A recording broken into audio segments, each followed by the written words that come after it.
Hello, my name is Joanna and I welcome you to the Johanna Draconis, the Deconstruction of C-PTSD podcast.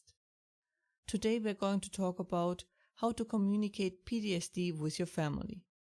May it be a rather distant family member or to explain it to someone you're very close with. First, we are going to take it shortly for relatively strangers, as we have to say something. Because often I heard people having issues to find out what to say. Then we talk about how to explain it to close family members, may it be by blood or not, as it is very hard to find the right words. Many fear sounding crazy or just don't know what to say. It is easy to overburden non-PTSD people with gruesome information that is normal to you. That is also something I needed to learn. So we try to find the right tone and harming our counterpart as little as possible. Because for them often, a whole world collapses. A situation I often found myself in the last years was that I did small talk with people and then the typical questions came. What are you doing at the moment? And what do you do for work? And the like. When asked those questions, I usually was not really keen on open up about all my personal information, but I also can't lie. So what to say? Of course, it varies a bit depending on your private situation. Also, in my country there's a strong stigma with mental illnesses, as it is a sign of weakness or not being right in your head, as no normal healthy human would ever develop a mental illness. Nonsense, of course. But the solution was pretty simple. What do people really want to know? They are not really interested in your personal situation, so you give them the information they really want. Often it was for me enough to say, just recovering from a strong illness, and I hope to return to work soon. I recommend at this point to look up soon TM. Should there be a follow-up question, what it was, I usually said, that is a really long story and not really relevant. As it isn't. Neither I nor you have to justify yourself in the front of the world. To be fair, often the answer, I suffer from PTSD, was followed with a sagely nod, but a confused face, as they didn't want to admit. They had no idea what that was. If they keep pushing and you feel like they are pushing too far, a simple, that information I don't feel comfortable sharing, proved often really helpful. The most important thing to remember is, you are not arrested by the police, and this is not a murder investigation. You have the right to remain silent, and don't have to answer questions. The second situation is way harder. Explaining to the people close to us, which we often don't do fully, because we do know how much it would hurt them or harm them. Or we don't want to admit if it gotten worse or the like.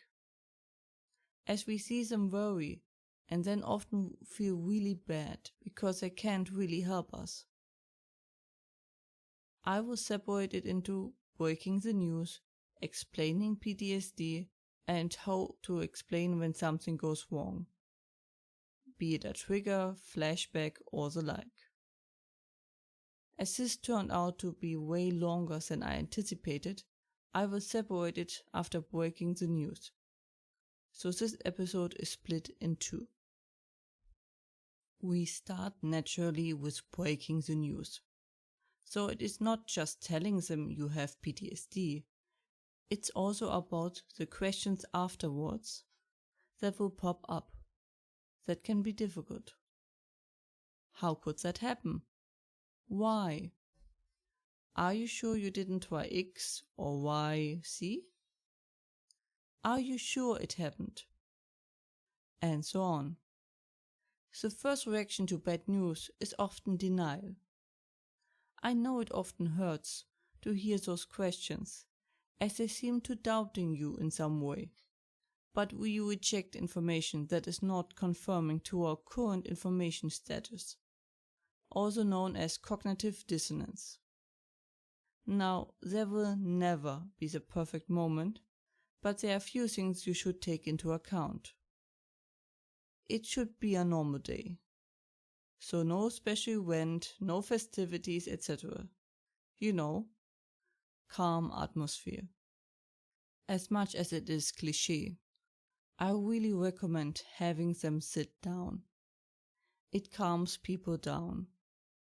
Most likely you are going to shake up the world, so take it slowly. I understand wanting to get it just finally out and done with it. But that is unwise. You also need to take them step by step with you, so they can easily follow your narrative. Start with a question they can connect to, like, do you remember when X happened?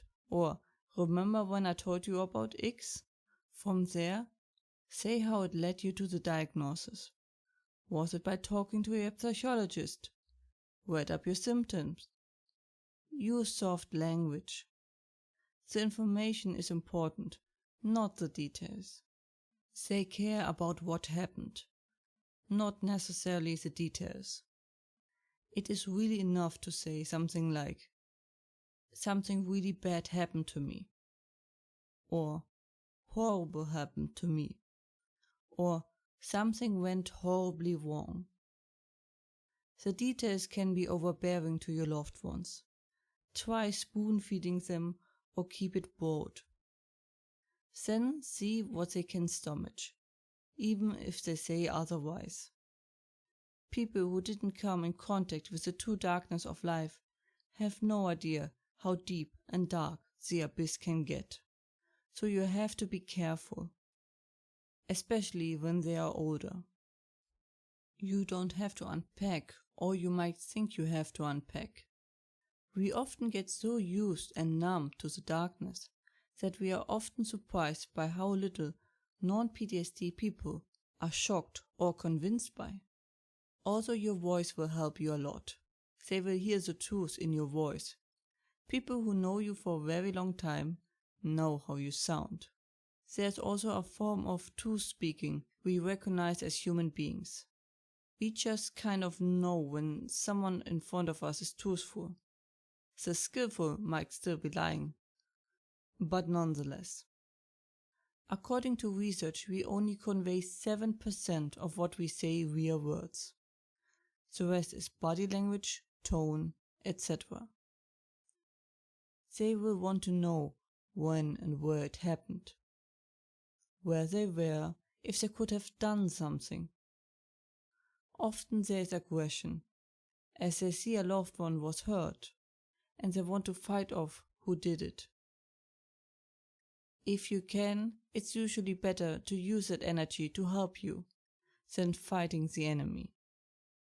As it does little to you, except that enemy is still an active threat. It is more important to build you up again, as much as possible.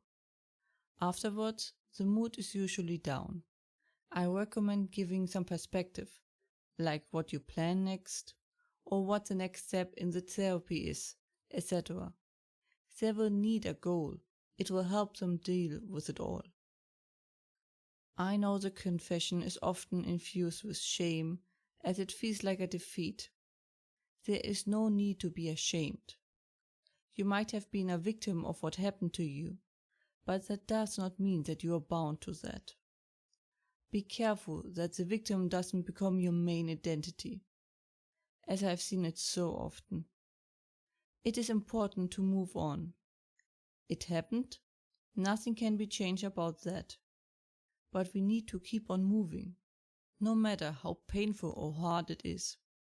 There is no standing still in this world. That doesn't mean back to your everyday life. but moving past what happened and trying to get better.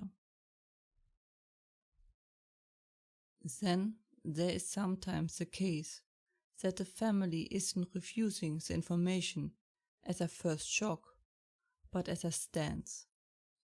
They doubt you, keep interrogating you, countering you, etc. They don't seem to listen to what you have to say. Some even will say outright that they can't believe X did that or Y happened to you. Some may even suggest you are lying to get attention, etc. It is hard enough to accept what happened, or even say it, especially if it's long in the past, that this behavior is harmful. You don't deserve that. Also, check if someone is asking you if you're okay and if they can help you. Or just check if they show any interest in your well-being. I had this happen to me too. It was an eye-opening experience. At one point, I just stopped trying to explain, as it was obvious they didn't want to know the truth. I checked if it was just the initial reaction, then I cut all contact to that part of the family. My life quality has improved greatly since then. I can only recommend that. No one has a right to make you feel miserable, especially when you're already on the ground. People who have your best interest at heart will try to help you. They might fail at it, but they will try. You don't owe anyone anything. Gifts are given freely, otherwise there would be contracts. Go your own path and share your life with people who genuinely care about you. You deserve that, as does everyone else. Another few short personal words. When my visit came, we also drove to IKEA to buy a few things, as I don't dare to drive anymore at the moment because of my arms. It took 5 hours to buy 10 items. This is insanity. Well, including driving time and eating there. We left last minute. They turned off the lights as we left the tills. We didn't expect it to take so long. Still a lot to do regarding my new place. My to-do list is hitting the floor at the moment. But now at least I have a dining table. No chairs, but a table. Also I got some plants and kitchen herbs. I even cooked a few times, despite still only having half a kitchen. Unacceptable. But it is really nice to have plants again, especially orchids. Since my time in Singapore, I have a special connection to them. That was it for today's episode. I hope you liked it. I hope it wasn't too short, but I had to make a choice and I prefer splitting episode than it getting out of hand. If I missed anything you wanted to know, or if you have any questions or feedback and the like, please let me know at contactme@johannadraconis.com. More information and transcripts you can find as usually under johannadraconis.com/podcast. And links are in the description. I hope to see you next time. Watch yourselves and have a wonderful time.